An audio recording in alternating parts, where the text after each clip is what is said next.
Would you welcome, please, Rosanne Cash?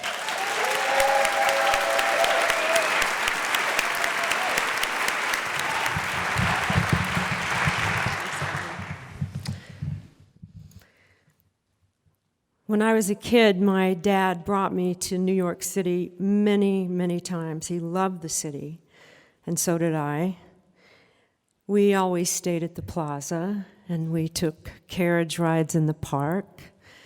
We had dinners at Trader Vic's and ice cream at Rumpelmeyer's. We went to the last remaining automat in the city. We saw Lauren Bacall on Broadway. I spent many happy afternoons shopping at Bonwit Teller. It was a city of magic and wonder. When I was 15 years old, he took me to Greenwich Village to a hippie shop that made custom leather and suede jackets, and he had me fitted for a green suede jacket. And I stood in front of that full-length mirror in this shop, and I looked out at Bleecker Street, and I looked back at myself in the mirror, and I thought, that's the real me. I belong here. This is my city. And it seemed a long way from where I was growing up in Southern California, but I kept it right here at the edge of my dreams. And the jacket still fits. Kind of.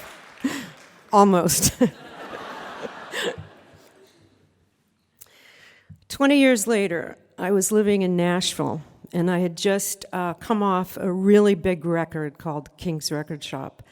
And it had had 4 #1 singles on one album. It was the first time a woman had ever done that. And it was a very sexist industry in Nashville at that time, so it was a big deal. I garnered a lot of respect and even leverage with my record company. So I asked them if I might produce the next record myself, and they were sufficiently impressed with me that they said yes. They thought that I would repeat the prior formula for the successful record, but I decided to go another way. I wanted to make something that was really the real me, really authentic. So I made this dark, spare, lyrically troubling, acoustic-based record that I called Interiors, unrelated to the Woody Allen film, but it was an apt title for this dark, reflective record. So I finished it, and I was so proud of it. I thought, this is the most authentic thing I've ever done. This is the real me. I was in the studio, waiting to play it for the head of the record company for the very first time. I was so proud. He came in, and he sat down at the recording console, and we played the album start to finish. He didn't say a word in between songs. And I thought, he's speechless with the sheer beauty of this record. He's stunned into silence. As the last note faded away, he turned to me and he said, "We can't do anything with this. What were you thinking? Radio's not going to play this." And I was taken aback momentarily, but then I went straight to, it's the little minds who don't get the masterpieces right at the beginning. He'll come around. So when he left the studio, I turned to the engineer and I said, "He's wrong. I'm going to prove him wrong." Well, he was right. Radio wouldn't play it. The marketing department at the record label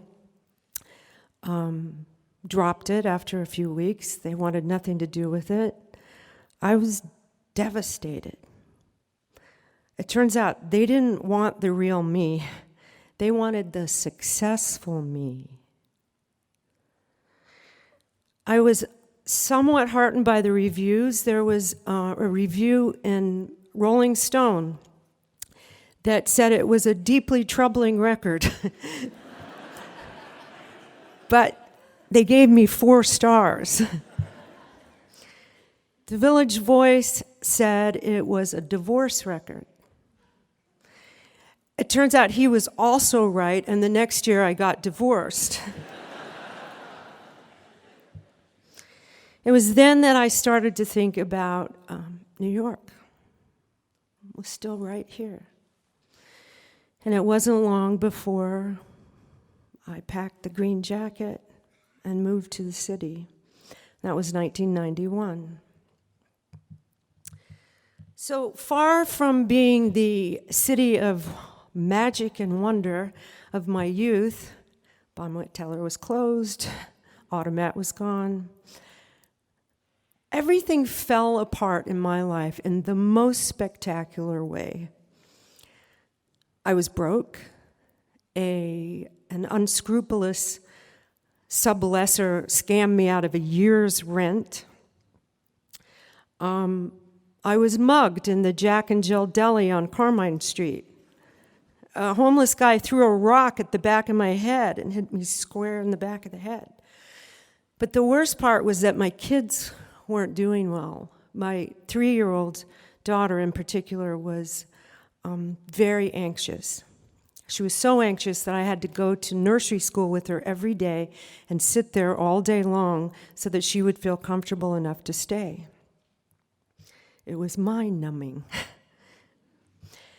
They had a musician come in once a week to nursery school to play songs for the kids, songs like peanut, peanut butter, jelly.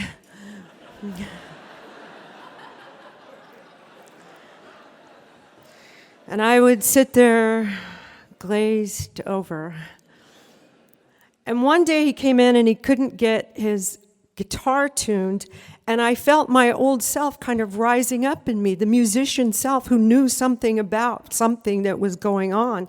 And I said, "It's your D string. If you'll just turn your D string, you'll get into," and he looked up at me as if to say, "Who the hell are you? You're just some mom who goes to nursery school." The truth is, I was thinking the same exact thing. Not long after that, I got in the subway. I got out in Midtown, walked up the stairs to the sidewalk into a torrential downpour, which I had not expected. So I reached in my handbag to get my wallet and get some money so I could go into a deli and buy a cheap umbrella. I realized I had left my wallet at home. And I realized at that same moment that I had also just used my last subway token. So I was standing there, drenched, penniless, humiliated, looking at a really long, wet walk home, when at that moment my cell phone rang. So I hoisted my early 90s 5-pound cell phone out of my handbag and said very miserably, "Hello." And this cheerful voice on the other end said, "Rosanne, hello, it's Al Gore."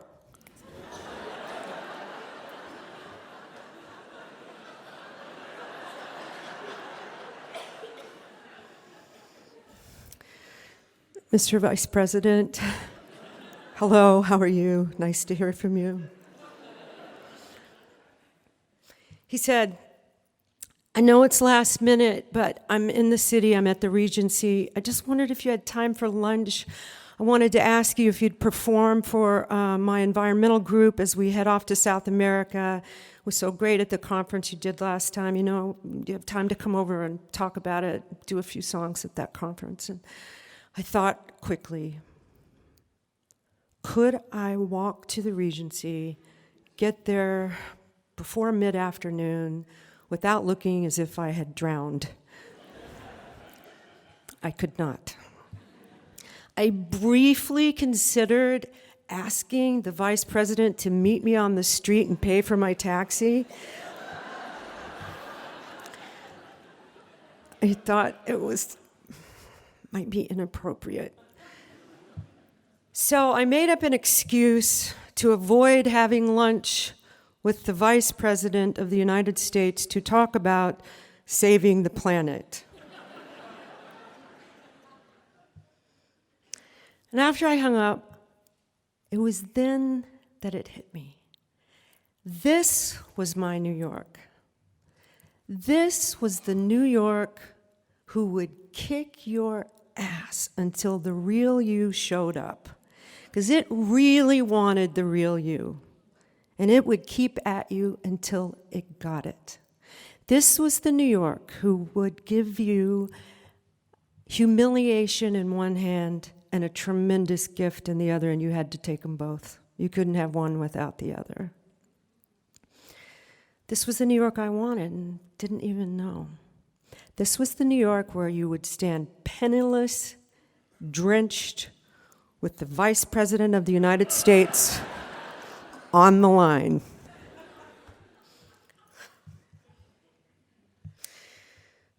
So some weeks later,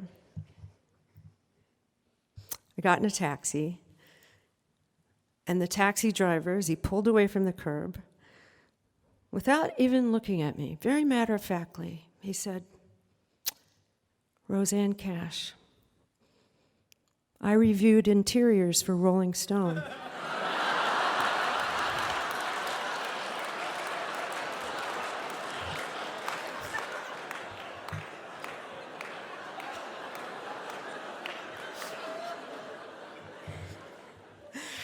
And there it was again. This was my New York.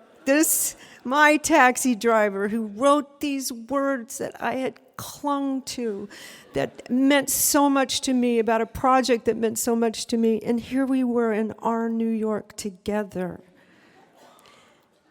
And then he glanced at me in the rearview mirror, and he shook his head, and he said, "It should have been the lead review." Thank you.